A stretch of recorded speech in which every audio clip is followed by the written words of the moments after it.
welcome to Antique and Garden Showcase. I'm Mark and I'm so glad that you are here.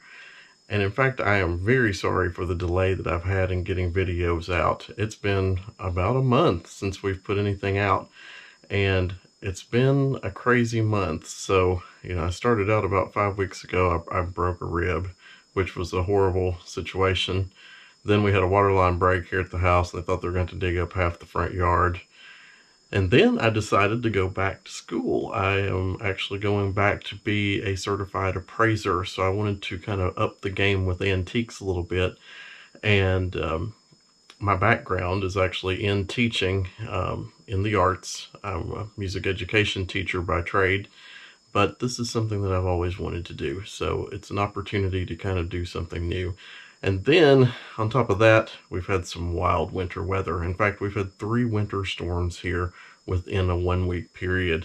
And I'm actually going to cut to that part of the video now. We'll come back and we'll do some antique talk on jeweling and beading on Nippon Porcelain in just a minute. But for now, here's the video on our wonderful winter weather. Well, I just wanted to give you a quick view of what a 3-time winter storm looks like within 1 week here in Kentucky. First, we started off with an ice storm, which coated everything with about 3/4 of an inch of ice.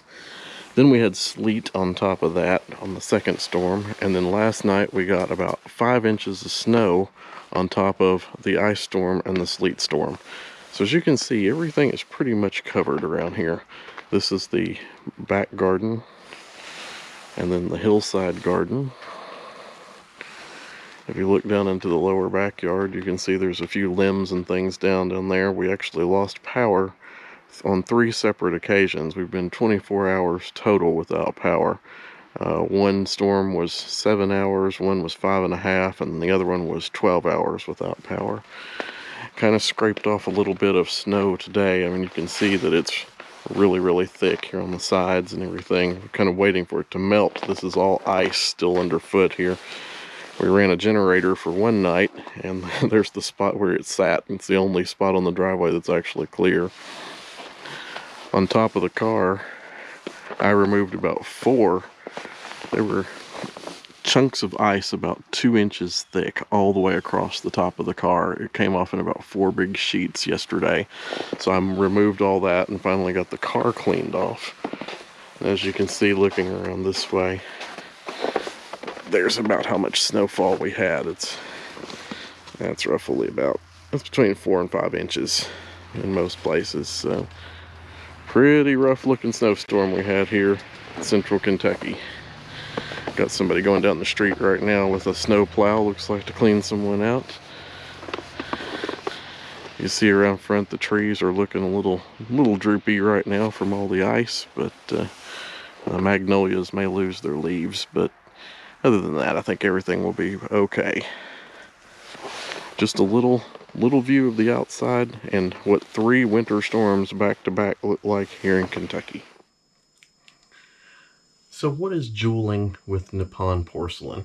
Jeweling is actually where the artist uses an enamel paint buildup to make practically a jewel on the piece that they want to decorate.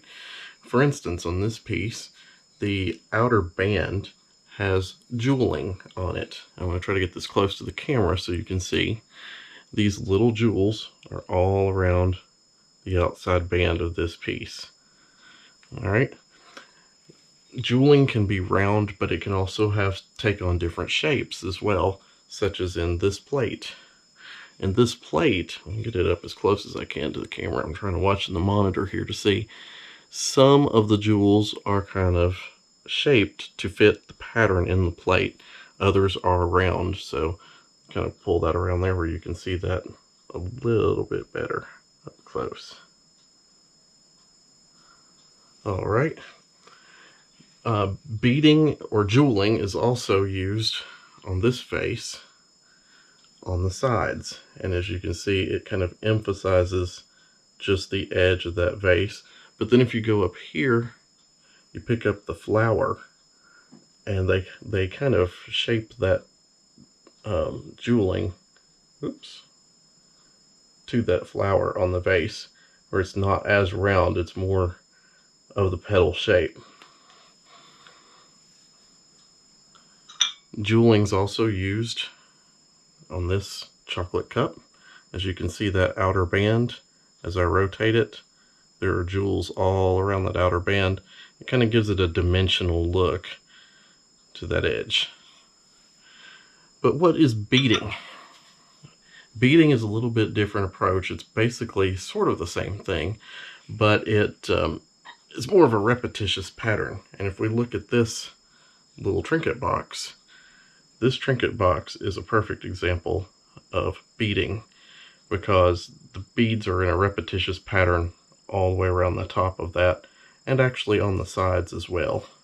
When we get to those sides over there and turn it just a bit, you can see that that matches up. One of the members on the International Nippon Collectors Club today, as I was looking around, had a beautiful example of some jeweling, and I'm going to throw that up on the screen up here, and that way you can see some different styles of jeweling. Well, one thing that I liked about this one was it had a jeweling portion of it where the enamel was swirled with two different colors, and I thought that was very unique. So thank you for posting that piece today. I never give out names of members or whatever, but this was such a unique piece that I thought it was worthy of sharing, so you could see that particular example. So that's pretty much it for Nippon beading and jeweling today. Hopefully I can have some more videos out very, very soon. I'm working on some things, but as I said, I'm going back to school to be a formal antiques appraiser now, and I want to keep up this channel. We're going to keep working at it, and hope to see you again real soon in another new video.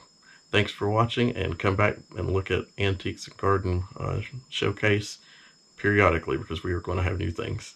Thanks for watching. Have a good day.